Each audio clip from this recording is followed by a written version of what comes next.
Welcome to Crypto After Dark, your crypto podcast brought to you by The Pillars. Join us as we dive into candid, unscripted conversations with the visionaries, influencers, and creators shaping the crypto world. Whether you're a crypto aficionado or new to this crazy space, Crypto After Dark is your weekly dose of engaging stories and personal revelations, making the vast crypto space a little more relatable, one episode at a time. Today's guest is not only the owner of a huge Discord crypto community, but he is also an analyst, a consultant, a DeFi enthusiast, a miner, a reporter, a writer, a blockchain gumshoe, you name it. Of course, I am talking about Necksus from Wolves of All Street. Welcome. Thank you so much for coming today. I'm very much looking forward to this conversation, as this is going to be a interesting comparison and a juxtaposition of two crypto communities talking to one another. We're exploring the similarities, the differences, and also are going to explore a bit if we're actually competitors in the space, or if we can work together to make this space a better space for everyone. I'm going to jump off the stage now, and I hope everyone enjoys. Thank you very much, David. I'm already impressed with Nexus's multitasking. I see him reacting on Spaces as well as I'm sure reading Discord. So That's right. I'm certain you're going to be giving me a run for my money. How you doing, sir? I'm hanging in there best I can. We're in a wild and excitingly interesting time. We absolutely are, and as you said, it's like years have gone by, right? You came in when you were about 12 years old. 3 years later, it's like you're 82. That's how fast time goes by. It really does. It really does. As David said, we want to get to know the person. You are sitting at the helm of Wolves of All Street. You will have created that for one reason or another, and I'm sure over time that reason has migrated and shifted slightly, and you guys are doing slightly different things to what you intended to be doing 3 years ago. But let's start with It's your changed origin. a lot. Right, great. Well, it means there's a lot of stuff to get into. How did you get into this space? Why did you get into this space? That's a great question, Chief. I initially started following Bitcoin about as soon as it's possible for one to start following Bitcoin, which is to say, if there's anyone in here who's old enough to remember the 2009 Fort Hood shooting, when that happened, that was around about a week after that was the first time I heard about Bitcoin. I was sitting in a fraternity brothers dorm room just talking crap about the darknet, and a guy I knew at the time who was an engineer and kind of an entrepreneurial software guy said, "Yo, I'm in these crypto email threads and I just got this email about this crazy new thing called Bitcoin." And at the time I said, "Brother, I don't know how the video game microtransactions industry is going to survive. So I definitely don't know how anyone's going to value an internet money transmission." Like it's really hard for me to gauge that, especially in a what essentially amounts to an alien money to most people in that era. I was like, this is really alien. And I had some friends who were goofing off on mining. They did mine in those days, but all of that Bitcoin is, we can consider it lost, because these guys were party animals and drunken anarchists who really just wanted to burn university power because they were pissed off at some arcane slight from the university. Right. So full of regrets, I imagine. Know they are now. Your party as well, yourself as well, I imagine. I mean, dismissing something that, of course, hindsight is 2020. But absolutely, I have some regrets, but the thing is, on that, the first there's kind of a lesson I learned when I went to business school after getting into crypto, which is you can avoid the fear of missing out on something because no human being is a perfect psychic who can predict the future. So if you're feeling like you missed out on Bitcoin because you could have bought it at some point the first time you heard about it and said, no, I don't want to take the risk. I was a college kid. I wasn't thinking about the Mm. future of money. I was thinking about my next blunt. Yeah. But I can Um, forgive my earlier self for that. so you've got this Bitcoin story that you have in the back of your mind, and crypto starts to come up, and you start to see the evolution. I mean, we are talking as far back as you said as 2009. How do you Yeah. get into this particular space, and where do you find yourself landing in DeFi in particular?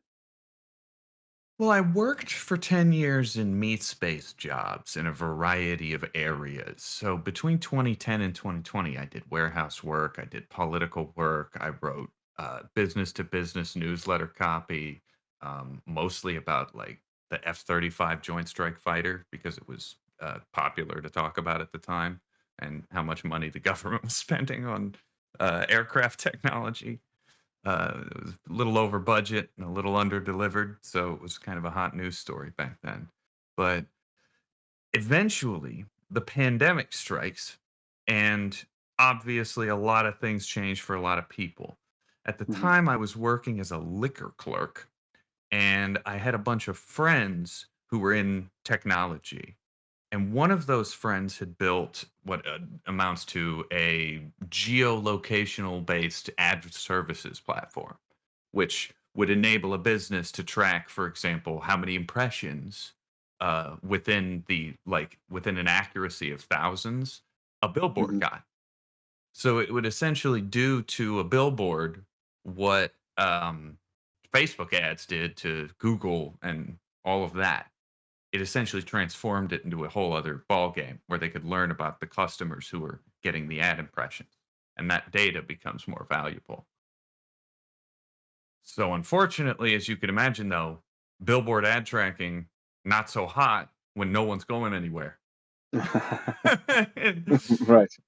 unfortunately, that kind of it petered out. It's still going as things are restarting, but I didn't pin my hopes on that. I had to diversify. And the same guy I was involved with over there comes to me and says, "Hey, listen, you did great work for me. I'm gonna send you $1,000 in US dollar coins because you did me a huge favor this summer." I loaned him some money so his dog could eat. So he comes Hmm. back to me with like twice what I loaned him and says in crypto and says, "Why don't you start to mess around with this technology? Like really mess around with it. Use this as your budget." And I said, "All right, I can do that." It was fall of 2020 and at that point Ethereum was like 3 or $400. But Right. the mining was hot. So I bought some ETH. I used my gaming computer. I mined some ETH, and then ETH exploded.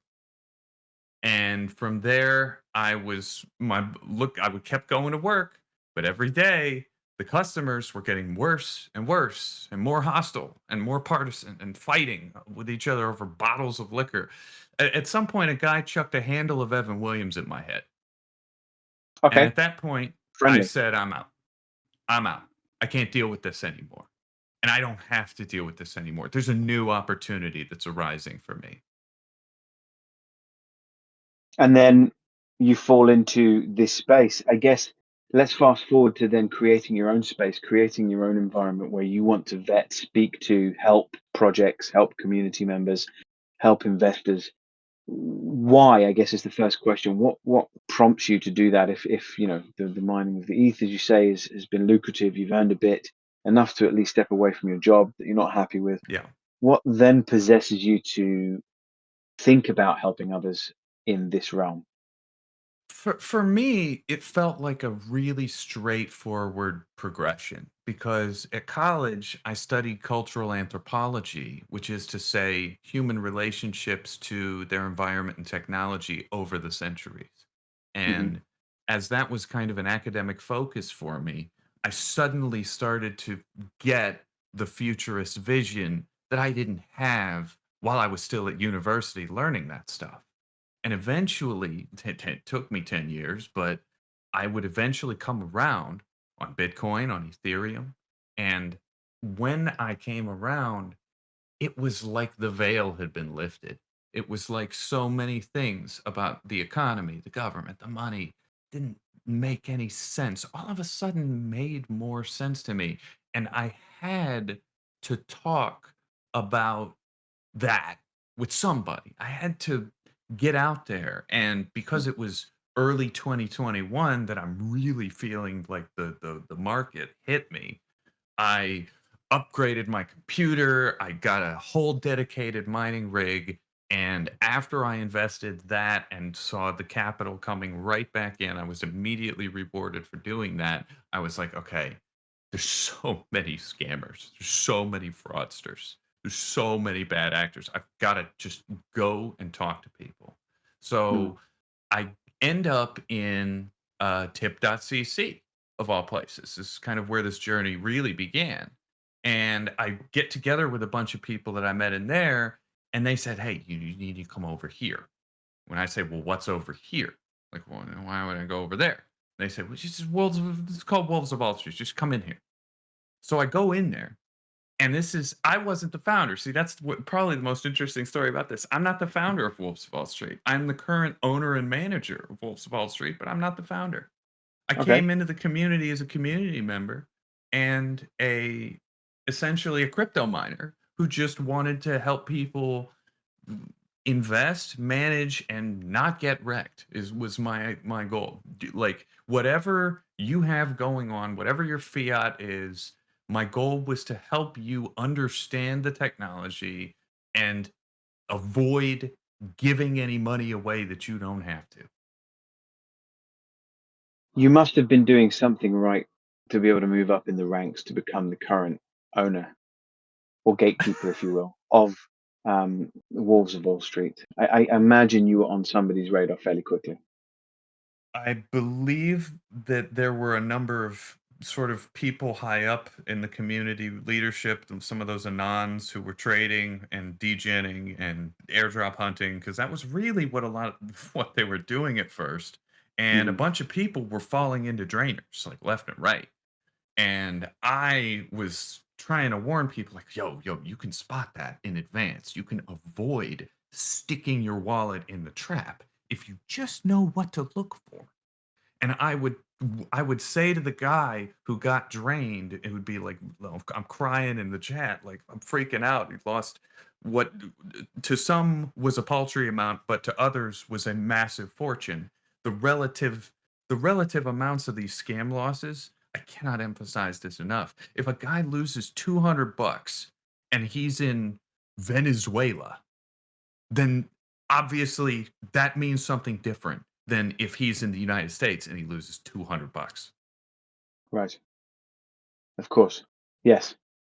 So you then, I guess, start to make a name for yourself, as I can see in the community questions. Um, Cyber Unicron has said that you moved up in the ranks because of your contributions, and that's obviously the help that you're giving people. You're looking out for others. At what stage do you think about progressing into doing AMAs or even speaking to projects? And why do you decide to speak to projects? That's a great question. I was invited by server leadership to run what amounted to a degen event was sort of the original pitch. Like, we're just going to give you money and you're just going to shill stuff. And Hmm. I said, no, that's not how this is going to work because that's not ethical. I need to do research. I need to have time to look at what you're asking me to talk about. And then after that, I deserve full editorial control over the questions. So I will not work from a pre designed script. I will not tell the project in advance what I'm going to ask them. And as a result, it's given me a kind of, I guess you could say, ethical gravitas that a Hmm. lot of other hosts in the space don't have because they are willing to make those compromises for the payment. And I have never done that. Right. And you believe that doing or taking that kind of process sets you apart from the others, I would assume, right? I mean, I certainly believe that that would be the case myself. In terms of our processes here, I'm exactly the same. I won't take any predetermined questions. I won't run the questions by any project that I'm speaking to. In fact, I don't even ask the project for details about their project. I will research as if I'm an investor, and if I can't readily find the answer just by my own ability to search, then I don't seek it from the founders themselves. That's completely fair. And I'll ask you the question that I get asked a lot, which is, do you take proprietary tokens? No, Me either. And if I do, then they're going to everyone else. They're getting airdropped into the frickin' Discord. right. Yeah, I mean, if we were to take tokens, it would be for all we would be honest about it. I mean, we're always very transparent with how our processes here work. My philosophy is probably going to be slightly different to yours in terms of whom we speak to. So there are opportunities to have tokens sent to us, and there are opportunities for a project to say to us, "Look, would you like some?" But it would very much depend on that project, and we have rejected that suggestion and idea on many an occasion because we haven't felt that the project has longevity, probably won't Yeah. be able to sit in front of us and answer particularly tough questions. So therefore, we don't want to encourage them to come through the space, give us those tokens, use people as exit liquidity, and then run off in a month's time. That's correct. They So do it too often. they do. So my question to you is, one of the questions is going to be, I know that you are going to be picky about who you speak to, which projects come through your doors, whereas we say our doors are open to anybody that wants to come and speak to us. It doesn't matter who you are, what project you have, what token you have, you can come and talk to us. But because of the way we set our processes up, you're never going to know what we're going to ask you. And we are going to ask some very hard questions. And if you are not able to answer Amen. those questions, that's on you. It's going to expose Amen. you. And I think there's a lot of strength to speaking to people that don't have the ability to communicate to the audience that they're looking for investment from. Because it really gives the audience an informed decision to make when it comes to investing. Do you have that same mindset, or do you pick and choose who you speak to? I get a lot of asks. So I guess I feel blessed to have the opportunity to be picky, should I want to be. But Mhm. what often ends up happening is the ask, like, can I go on the stage because they want the megaphone, turns into a much broader conversation. Like, is it right? Is it time for you to get this marketing? Right. Something honestly, I probably end up shooing more people away than I say yes to, just because honestly, I maybe I'm a little more benevolent than I mean to be, in that I want the conversation with me in and of itself to be of value. So if Mhm. somebody comes and asks for the stage or tries to bribe me, especially to be on the stage, I'm like, well, you can try, you can ask, but it's I gotta run it up the flagpole with the crew and see how we feel. Because there have been times where I needed to kind of step back and evaluate some guy's pitch and bring it to my teammates and say, "Yo, this seems all right, but I don't know, something about it just rubbing me wrong." And it could be like I don't like what they've done with the founders team descriptions. It could be that I don't like the white paper. Could be that there's something is raising enough of my red flag bar that I'm gonna need some second opinion. Right. Do you, when you're looking at projects, ever get compelled though to drag them in because you want to tear them apart? Is that something that you ever think about? It's something I've done once, maybe twice, Okay. where I was talking to a team. They approached me about appearing on the show, and started going through the process. And there became a point where I was like, I don't really like this, but I also don't want to say no either. Hmm. And in those situations, the team has told me, okay, so what you do then is we're gonna strike the most equitable deal.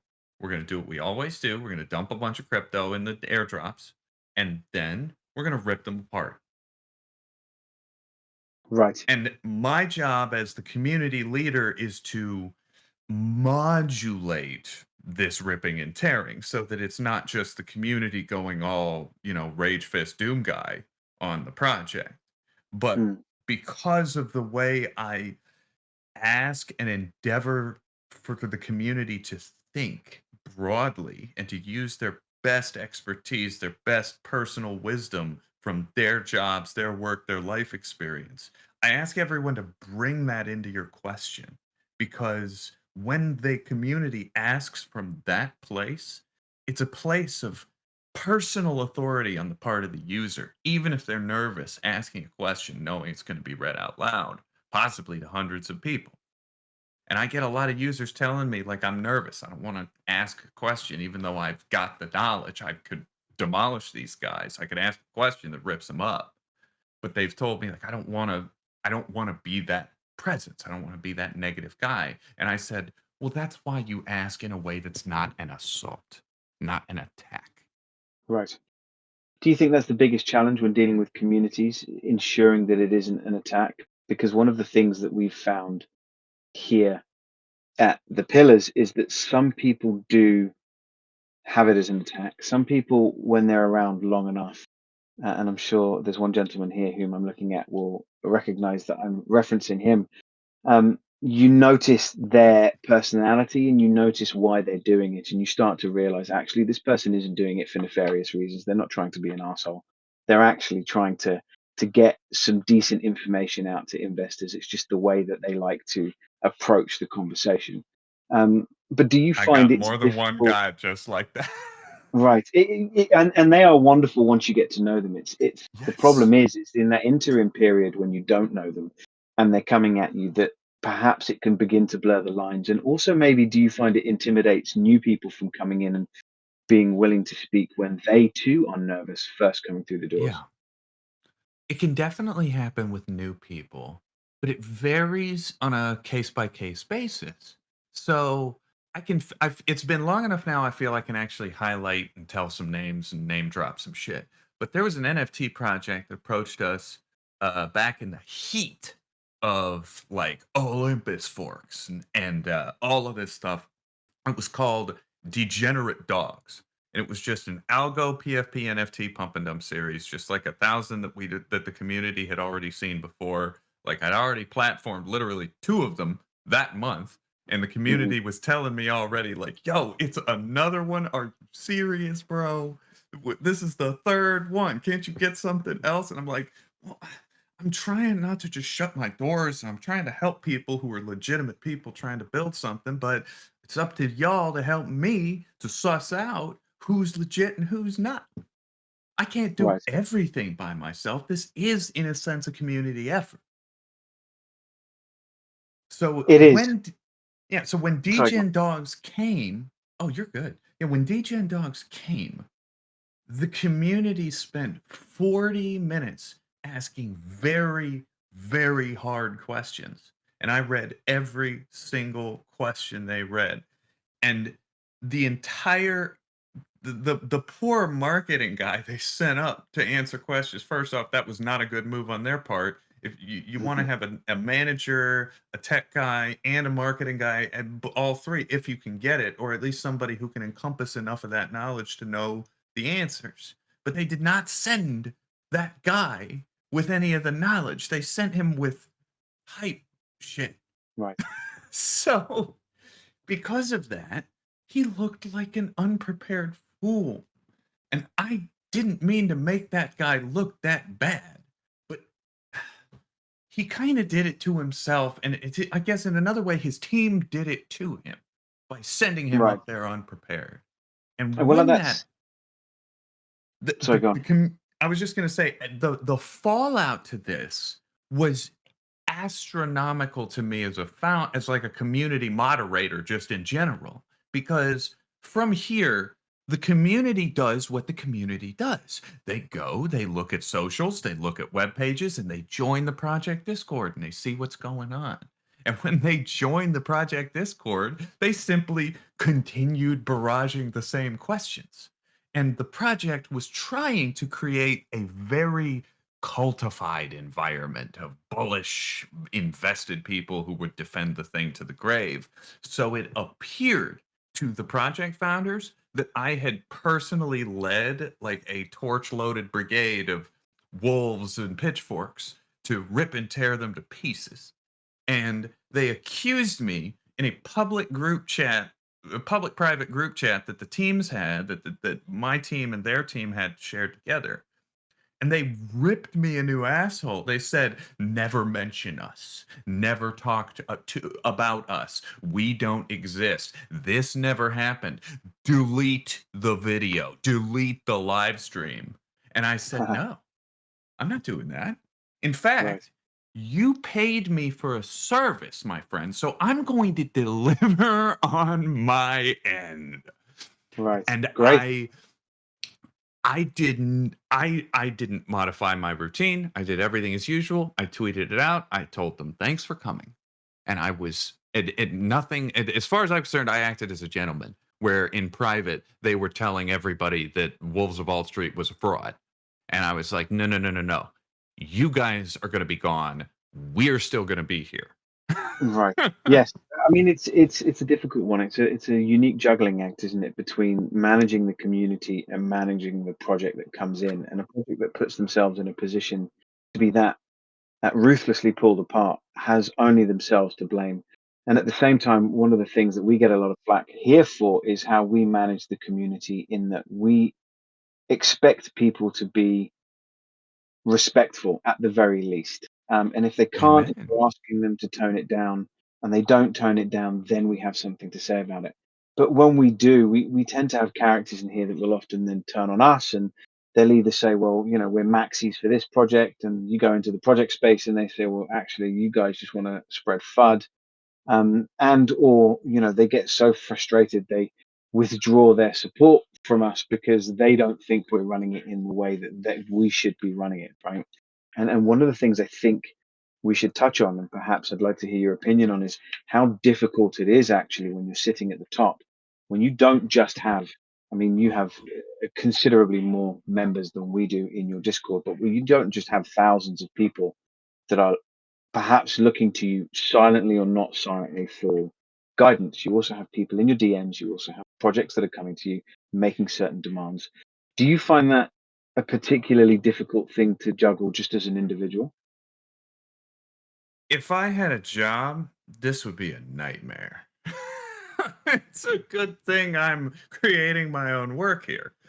Right. That's sort of why I've tried to stay out there writing, consulting, just doing blockchain detective work, highlighting, telling stories that aren't being told, anything like that I can do. And sometimes it means I'm sitting in a call with a scam victim for 2 hours Mm. while other projects are DMing me like, "Yo, we what do you think about this? What do you think about that?" It's it is a juggling match. There's no doubt about it. But I don't know if I would want to have it any other way, because it's so exciting and there's always something happening. It's like the closest real world meat space analog I could envision to this is it feels a lot like being the mayor of Dodge City in like 1830, when when half the guys who were coming through are pretending to be, they're snake oil salesmen, then you got gamblers, then you got just all sorts of stuff. It's just Right. and because it's supercharged on basically computer powered methamphetamine because of the nature of crypto. So again, the saloon is open 24/7. Yes, it is. It never stops. It never sleeps. This is basically Las Vegas run by babies. And I'm not calling people babies. I just say that this space is so immature in the grand scheme of things that we haven't really developed the maturity needed to ensure certain things don't happen over and over again, or people don't keep losing money. But it is as free and as wild as Vegas. Absolutely. In some ways wilder because of the nature of how fast and rapid everything moves. Right. It's globally accessible at the touch of a smartphone button. I mean, It you is. can't get any more rapid than that. And I was kind of like a Sol hater, like Solana hater for a long time because of Hmm. all of the centralization and all the outages. There's garden variety reasons, but like even Solana being as fast and quick to settle and cheap to work as it is, demonstrates that a guy from Africa could trade like a high powered trader on a smartphone, which is not a superpower that previously they would have had. Right. So tell me, when it comes to education, when it comes to ensuring that your community is fully up to speed, not just with AMAs, but overall, um, what utility do you guys believe that you contribute to the overall success and sustainability of education? Do you guys have things that you're always juggling with to make sure the education hits harder, hits more people, is quicker? How do you approach this? I try to approach it honestly like I'm a teacher at a big school because sometimes the kids are going to come up and have unique questions, and in cases like that, I get to highlight it for the entire class. So, in order to reflect on this, I created a set of channels, or well, my boss created a set of channels. My old buddy Cy, first of which was the library, and the second of which was security. And in there, he, I, and a couple other people collaborated on what essentially amounts to long essays about what all of this actually is. How does all of this work? How do you go from what the hell is a Bitcoin anyway to I'm depositing liquidity on Arbitrum? Like there's Mm, a giant there's a chasm of knowledge in between those 2 points. And whenever a new person comes into the community, because usually it'll be because I did a space like this or I was talking at a Telegram server somewhere. Somebody will come into the server and go, "Hey, what are you guys about?" If they're a crypto native, they're going to get it right away. It's chain agnostic. We're about talking about what's happening. Basically, it's very simple. But to a non crypto native coming in, they're going to be, "What the hell is all of this? What is Bitcoin? What is ether? What do I do? What do I there's a tip bot, my Discord account has a wallet. What is going on here?" Like it immediately just by coming in, they are essentially overloaded. So what ends up happening usually is I'll say, "Whoa, whoa, whoa, whoa. Yeah, I know it's overwhelming. Just take a moment and uh ask any questions. Community members and I happy to answer when we're able. No one's going to crap all over you for not knowing what blockchain or Bitcoin is." mhm. What do And you because think? Sorry to interject for a second. no, What you're have you good. found that you feel is the best medium or best platform for learning for the majority of investors? That's a tough one because I've had some people tell me I need to read it, like type out what I need to do in baby step recipe form. Other people have been like, "No, no, no, I need to do it. I need to experience this. I need to understand by doing." And Hmm. then there's this whole other group of people who are like, "Well, I'm not really I don't like reading and I don't really want to try anything crazy. So show me, like, stream what you do. Show me what it is how this looks like, what it works." And depending on which of the three a person falls into, that's where I'll try to adapt. Okay. It's interesting because we've always been toying with how we can teach people. And you have the visual learners, you've got the auditory learners, the read and write, and as you say, the people that need to do. One of the things that I think we found is most of the people that come through our space like to have the audio in their ears, and then they like to ask the question. That's right. They'd like to listen. They want someone else to do the talking, if they have time and they feel up to it, they'll ask a question, and certainly they want that question read out, of course, or at least answered. But a lot of people want that audio. Do you think it's indicative of this space that people are drawn to it as a certain type of learner, and that maybe as a Oh, space, we're not leaning into that enough, and we're not the recognizing actually we could teach people far quicker if we did it a certain way more than others? That's a great question. And I think about the answer to that as an anthropologist. We're in a space that encourages multitasking. And I Hmm. have observed anthropologically that most of the users are trading or watching a chart while they do something else. They're looking at their wallet while they're watching a movie. They're listening to a podcast while they're working in an office. They're doing Yeah, stuff like that. And because of that multitasking element, a guy can keep an eye on everything he's got going on while listening to us here pontificate. It lends itself to that. it does. It lends itself to people with ADHD. I say this often, and that's it's just how some people's brains are wired. I know several people who have very severe ADHD, and their ability to multitask at times can be fascinating, especially when they're dialed in. And I just sometimes feel that this space, especially some projects, get it wrong in not leaning towards specific learners to maximize how much they can teach people. There are a couple of projects that have done it very well in terms of learning, but it's one of those things we're yet to learn about ourselves, I think, and maybe be fully honest about. So it's a great question to ask you just to see how you have found things. But your answer was actually quite a broad spectrum of people come through your space.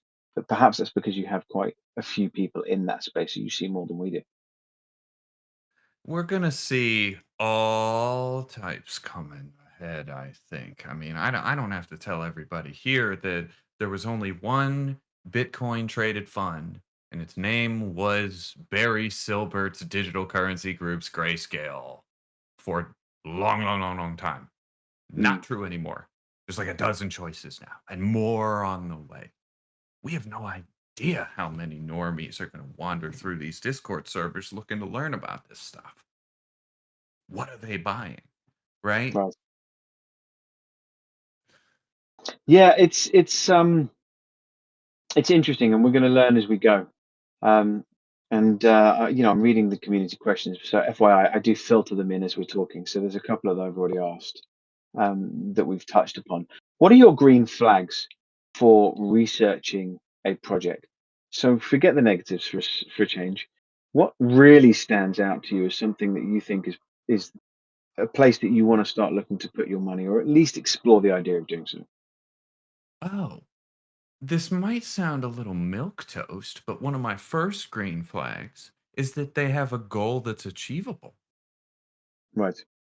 It might sound sort of stupidly simple, but really, if you ask yourself that question about the Terra Luna situation, the APY yields from Ohm Olympus and Time Wonderland, you look at what those guys were promising people on those roadmaps, and it just seems it seems like a Moon Boy project. So when Right. I see a team that is overly bullish in that kind of sense where they're saying, "Oh, nothing will break us, like we're the next thing." Like Terraform Labs was telling people Luna will print forever. Like when they're telling people stuff like that, and I've got a couple of tech buddies who can take one look at Terra to US Terra balancing and say, "Oh, this is one bank run and this whole thing collapses." And as soon as my friends told me that, I was like, "Well, dump your Luna at the top, boys." All I gotta Right. say. Yeah, having an achievable goal. Well, having a goal in general and having a clear direction, I think, is a good way of putting that. Also, is having a direction, because at least if someone has a direction, whether you think it's successful or has the ability to be successful or not, you can give them some form of advice, unsolicited or asked for. Without direction, it becomes very hard to pin people down and put them on any kind of path. And I think that's when most of the issues start to occur. Agreed. With individuals who will come into our space, everyone's going to have a different life, different knowledge, different set of skills, different abilities, most importantly, a different relationship to money. Now, I phrase that carefully, relationship to money, because this concept of having a low time preference foreign exchange asset like Ether, like Bitcoin, like any altcoin, Mhm. eh, it changes your understanding and relationship that you have to your money, right? Mm. Once you understand that you are juicing up the power of that secret key, that secret phrase, that changes the way you understand the way the banks work, the way governments work. It it forms the base of a new form of understanding. I heard one guy describe it as pax digitalis, the idea that we will all be inhabitants of a planet instead of native of a nation. Right. Okay. Interesting. So, how do you think that that should extend to projects? Because a lot of the time we find projects come through this space where people have no business managing money at all. And in actual fact, if they brought somebody in who had a deeper, broader True. understanding on how to manage money, they would probably be far more successful. True. Managing So, money is hard. It's not a skill that's easily taught, especially right. when individuals have this, human urge to consume, right? We all prefer the dollar or the euro or the pound that's in our hand. It's human nature. So when we abstract it and we put it on the screen, yeah, I mean, it's not really dissimilar to our digital bank accounts, but there's still the reason that businesses conduct present value discounts on investments they're making. It's that ability to calculate, okay, my $1 invested into treasuries is worth $1.05 in 10 years. That Mm. 5-cent gain, that's that's where the money gets made. Is there a place for us to teach these projects? Are we the kind of people, and I mean the collective we, i.e., the Yeah. communities, the people that are listening now, not just you and I? Is there a place for the collective we to be the ones to instill that into people? Or should we be looking to specific individuals to actually be shining the light and perhaps we just pick out those that we feel are going to be able to do so? That's a fantastic question, and it's very difficult to answer. In the modern Western world, all of us, I imagine, grown up. If you were born in Europe, US, Canada, UK, anything like that, y- you understand schooling as institutional. We attend these institutions, they have people who bestow us knowledge, they are specialists in their field, and that speciality gives them the authority to teach us things. But as we enter this new paradigm, the knowledge itself is slowly becoming decentralized. As the knowledge decentralizes, it will be easier for users and persons in the real world to get together in places like this and agree on a shared reality. Because of the media and the balkanization of our numerous politicians, we're going to find ourselves divided into arbitrary groups based on feelings and allegiances and social issues. And I've come to recognize these as tools of division. I can have the individual feelings about the legality of crypto all I want, but it's not going to stop Gary Gensler from going ape shit with the ban hammer if he really wants to. Right. So it still circles back to who do we look to for guidance? Who are the people that, because, one of the issues I see in this space is that we are too ready to give anybody who is able to generate a platform for themselves a place to speak on our behalf, which suggests we ought to be, of course, putting the power in our own hands by learning. But we want to learn from someone who's credible. How do we find that credibility? Is it longevity in the space? Is it somebody who's proving their worth by doing it the right way? Someone who can give you X amount of months or years worth of history that they are successful in what it is that we're all trying to be successful in. Where do we find that criteria that we then can place on somebody to use them as a tool for learning? And that's where this gets even more challenging. We've got entire generations of people now who have only known the existence of high speed internet. They've never known a world without it. I'm old, so I remember a world without the internet when people didn't all have cell phones in their pockets. When we didn't have the Library of Alexandria that's more powerful than the space shuttle computer making phone calls. The anthropological considerations for how all of this is going to affect us all going forward as human beings, is how we behave. It's all going to continually be researched and reconciled because we truly don't. This is truly paradigm shifting stuff. In a single white paper, government's hands were ripped away from the creation of currency. That is a radical shift in civilization, whether people have come around to appreciate it or not. How we educate people going forward about proper living in the era of global digital peace, it's going to involve us needing to put ethics at the forefront.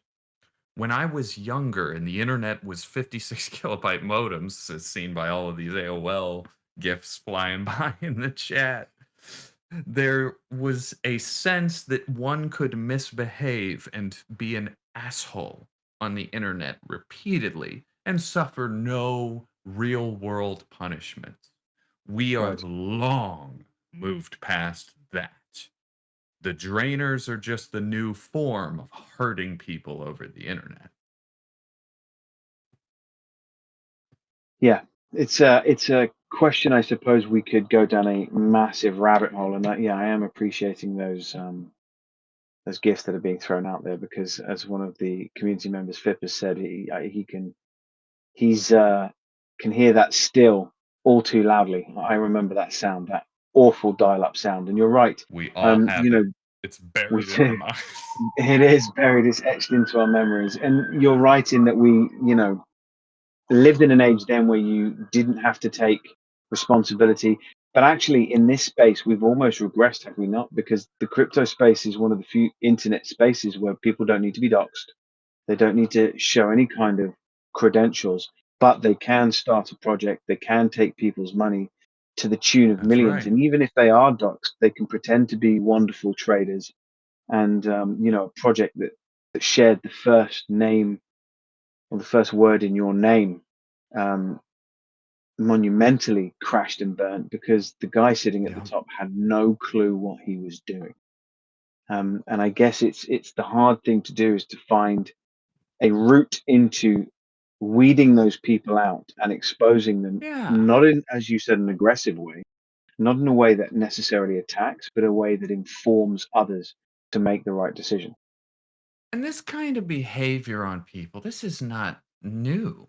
This is just a new way to do an old thing. We all know 2008 was a banker filled bust where all the bad guys who ripped everybody off got off scot free and the government printed them a bunch of money so they could all keep rolling. Shortly after that, a woman named Elizabeth would form a company called Theranos that promised to create the world's greatest blood testing machine that would Right. save a fortune. Well, 15, 20, 50 billion dollar valuations later, the whole thing's zeroed because the woman was ripping off technology from current day tech and masquerading it as new tech. Yeah, it's a tough one, but we are here as two spaces that are hanging around and have been around a while. You guys slightly longer than us in that respect, trying to at the very least attempt to do things the right way, and if we don't get things right, learn from our mistakes. That's I right. titled this particular conversation "Friend or Foe" because you've mentioned it before that some people compare spaces like ours and compare us as competition. Oh, these guys are coming for your work, they're coming for the projects that you want to speak to, etc., etc. How do you view it? Do you view us as foes, two people that should be, two spaces, environments that should be competing against one another? Or do you see us No. as having the potential to work I together? just don't. I just Right. don't. And it's a number of characteristics are shared, but shared characteristics does not create competition. Shared characteristics in our world, from my experience, creates harmony, not competition. Right. True decentralists are not going to look at similarities and go, "Oh, that guy's doing what we're doing. We got to squeeze them out, throw some shit on them, and try to make them look bad." No, decentralists say, "Hey, wait, what if there's a way we can do something cool that becomes greater than the sum of its parts?" And I'm dumbstruck by the number of examples of this happening, where multiple projects will simply come together in a place like, of all places, the wretched sewer zone that is Alt Street General Chat, and encounter each other. And that chance encounter turns into a conversation, which turns into, well, hey, can we do this? Can we connect these two things? And then usually somebody says, oh, yeah, we just, apply duct tape here, a little screw there, and there we go. Right. We now So have how do we something work that's with each greater other? than some. How do we do that? Let's imagine we're sitting in a chat. Let's imagine we are sitting in space C and having a conversation in terms of how we as two spaces can get together and help one another for a greater good. How do we do that? Very complicated question, because as usual the question becomes, well, how do we do the plugs? In our case, the synergy is a little easier to find because the goal's been education and security. The community that can stay secure, can stay on top of things, can understand the threats as they're hitting, can prevent them from even being a threat because they're already on the radar. You see it coming, don't even need to worry about it. And in our space, there is infinitely more value in collaboration and cooperation than in competition. Hmm. You can see that with the way things like Polygon behave, although they're taking a huge beating from the Soul people lately. Those maxis, man. Yeah, I have always been a big advocate for working alongside one another. Tribalism is still rife from massive communities, big projects, all the way down to individuals. People just can't get away from themselves. They get easily offended when things don't go their way, even though the majority of the time they don't have all of the facts. They don't understand decisions that are made by individuals, by spaces, by projects, because they're not privy to all of the conversations that happen. But something will occur and it upsets people. And, you know, that tribalism then kicks in. I mean, we have a ton of people, we have some people listening now who are trying to do things the right way. Some are educating. They are okay, wanting to make money from their education, and I respect that absolutely, as they should. But they're doing it in a way that is non-aggressive. They're doing it in a way that is appreciated by those that join their classes, that join their spaces to learn. And it isn't a get rich quick scheme. It's something that they are consistently saying will take time. And I think that's one of the things that we also, as spaces, particular two spaces like ours, need to get across to people is not everything is going to happen overnight. There's Yeah, moonshots. and Get rich quick is. very few and far between. And when we are similar, we're going to take flack for similar things. I get Right. DMs from people complaining to me that the blue whale, who is our Oscar in that sense, isn't Mhm. posting enough. And I'm like, guys, he's a long term Bitcoin trader. What do you want him to say? The price Right. moved 2% in a week. He's sitting there looking at like 5-year time frames. Leave the man Right. and I'm sure Yeah. Oscar gets a similar amount of flack if he makes a call on a micro cap that gets rugged or something. And he's like, dude, we told you it was a high risk. Like, what did you watch out? Like, Right.